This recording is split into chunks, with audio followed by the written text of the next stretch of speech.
Afternoon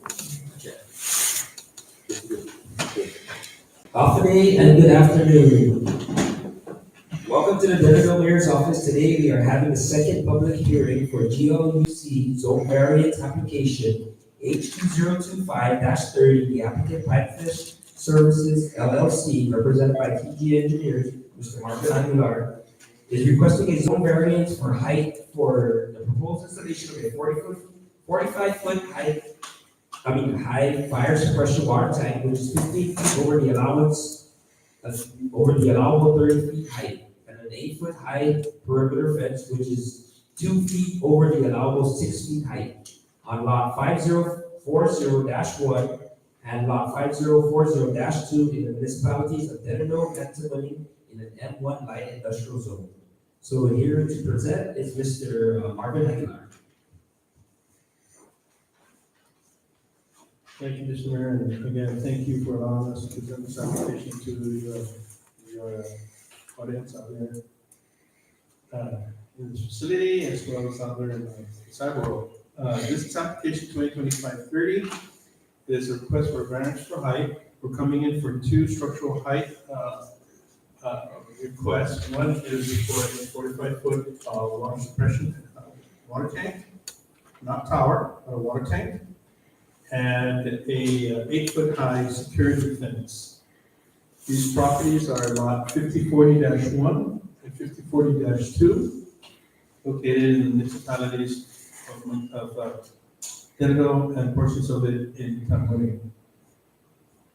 The purpose is to construct this 45-foot tower for the purpose of meeting fire department's refill, 8-hour refill requirement. So in their code, you need to have a water capacity so that you can put out fires, and then at the same time, if something should happen afterwards, you have enough capacity to put it out, and they base that on an 8-hour refill. And in this case, it's a refill not on pipes, but a refill on the tank.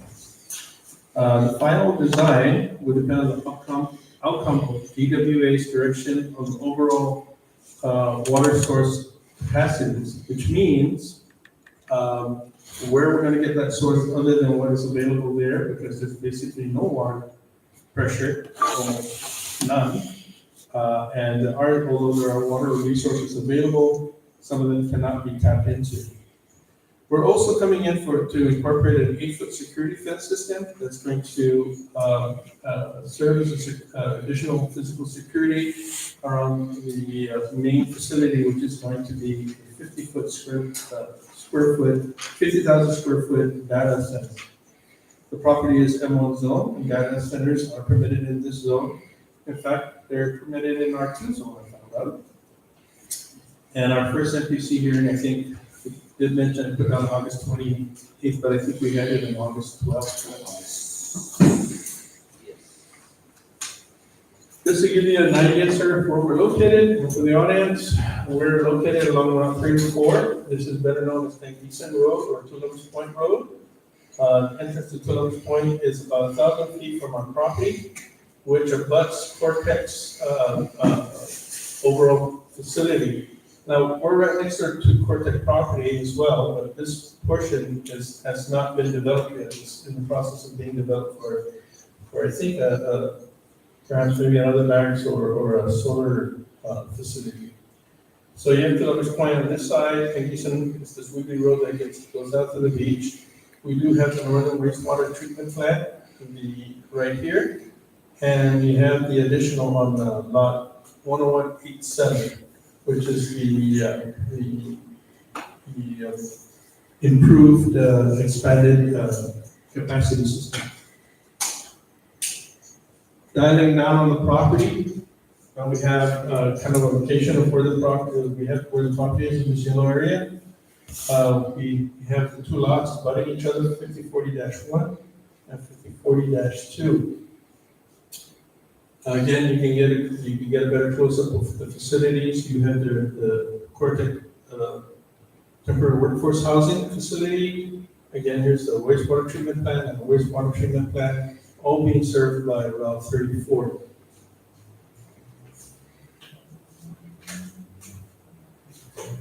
We present this application to both Tamuning and Dededo, and today should conclude the NPC public hearing requirements, right? Sure. Yeah. So this pink line right here separates, you see portions of it bifurcates the properties of 40-1 and 40-2. On the left side, you have Tamuning, and the majority of the property falls in the Dededo municipality. Ergo, we have to have both hearings on both NPCs tonight. And since this is a hybrid, as Rex mentioned yesterday, we will be inviting two other mayors, perhaps Tamuning and Jigo, or Marilyn. Thus far, we're on September 9th. This is our second public hearing. We were heard by Tamuning on the September 4th. Dededo, I'm sorry, take it back, on the 8th and 9th. We've already completed both Tamuning and Dededo for Department of Land Management public hearing August 27th and August 12th. So we're almost at the finish line. One more day. One more day.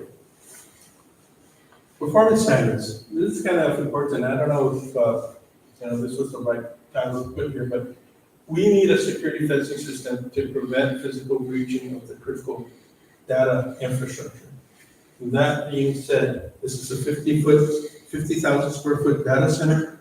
It needs protection both digitally and physically. And let's jump to the next slide real quick.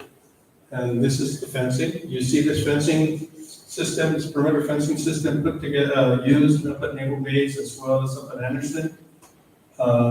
And it serves its purpose. The 6 feet actually comes up to the podium of the each post, and then the 2 feet is the actual security feature of the fence line.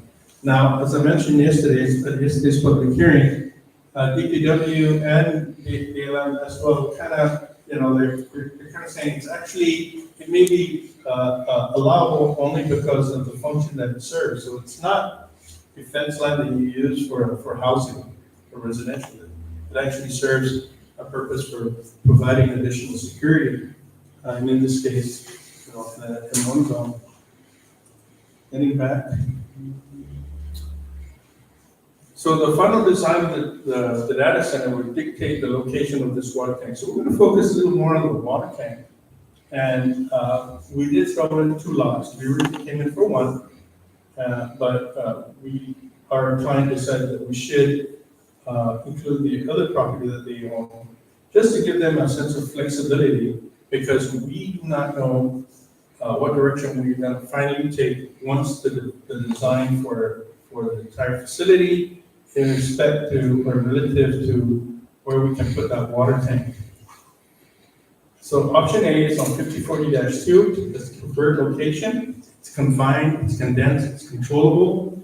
It is something that they can tend to within the confines of the main project area. Option B is the northernmost, the northern portion lot, and if we have to put it there, we're putting it there by direction of the government agencies.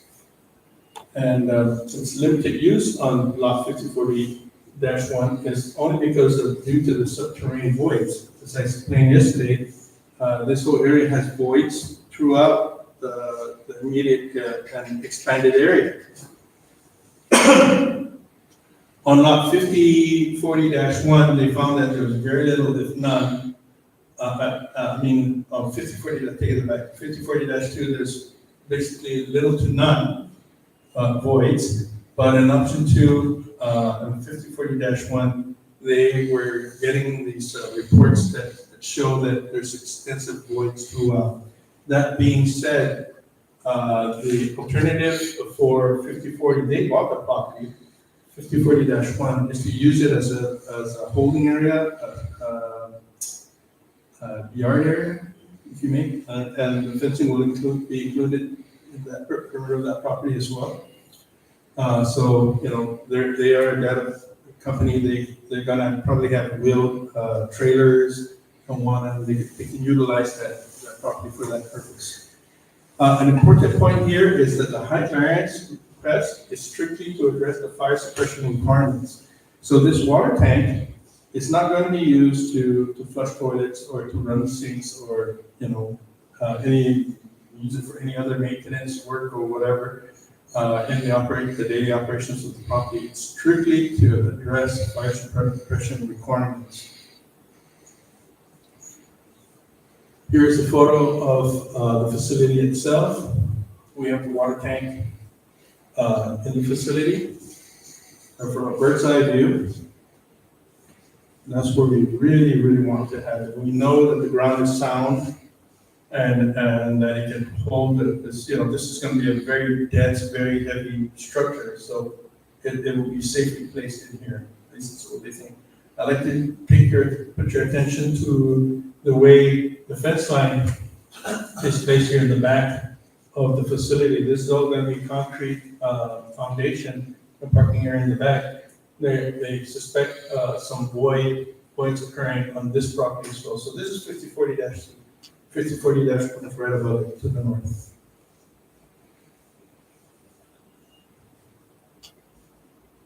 Here's another shot of it. And option B, if push comes to shove and the regulatory agencies tells us we don't want it there, we want you to put it here, then that's what we're going to put on 5040-2, or in that general area. Again, additional geotesting work will be necessary to actually find a good spot for it. Here's another view of that tank if it was placed outside. Let me bring attention, let me go right back up to this shot here. If you notice, the tank, of course, it's kind of high, it's a little higher than the facility itself, the main facility. The facility is about 3 feet tall. So what you see above the roof line, it's approximately 15 feet, if not 15 feet.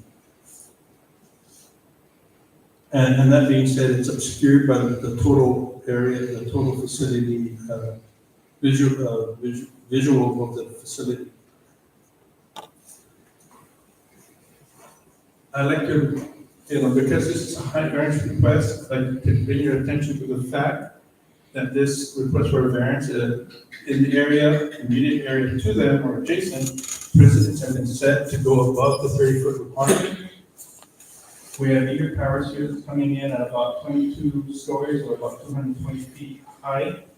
And then we have the MPLJ that's coming in, the first came in for 7 stories or about 70 feet high. I am of the understanding that they're possibly going to change that design and go maybe a little higher. So you've got these two condominiums coming up. We have ours, which is going to be way significantly much lower than what they're proposing or what they've been approved for. That being said, Mr. Mayor and the audience, here are some points and takeaways. Fire suppression is necessary. Fire suppression is necessary and mandatory component of overall facility, overall development scheme. We can't have the facility. We will not be able to activate, turn on the data center without a fire suppression system that's appealing to, of course, the fire department. The design is based on current water pressures measured against the required fire suppression capacities that are dictated by code. I'm not going to say there's very, very low water pressure. So we test the water. We were point-to-point testing the fire hydrants there, and I think we're coming out with 12 GP gallons per minute or something. It's very, very low.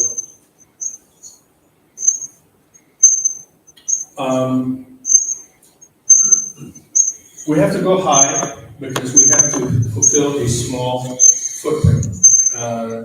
Using as I mentioned this yesterday, using the basic volume for a cylinder, 2 pi r squared, sounds smart here. 45 feet, I think we came down to about maybe, I think I mentioned yesterday, about 8 feet in diameter. So it's really narrow compared to other tanks you see out there, but it has to go up just to maintain that small footprint. Again, the tank will only address fire suppression requirements provided by code. The tank design is driven by regulatory codes. Sounds like I'm repeating myself. Unless water pressure is increased at the assistance of waterworks, a water tank becomes the only option to address these needs. Lastly, the zoning code was crafted to address the dilemmas as presented in this case. So we're not, we're not a condominium saying, oh, having high, nice condominium so you can see the ocean, so we need a high variance and more landscape and whatnot. We're coming in because there's a dire need to address a situation that requires us to go above the allowable 30-foot high. There's practical difficulties in that respect, exceptional circumstances with the properties. I mentioned that there's voids on these two properties. And it will not be detrimental to the public because it's going to be a functioning facility that has that's meeting fire suppression codes. Okay, and it will be consistent with the land use master plan, or the master plan for the Dos Montes, because the property is M1. And with that, sir, again, we humbly request a positive resolution from your NPC, hoping and praying. And that concludes my presentation. I'm open to any questions. Any questions, please? Questions?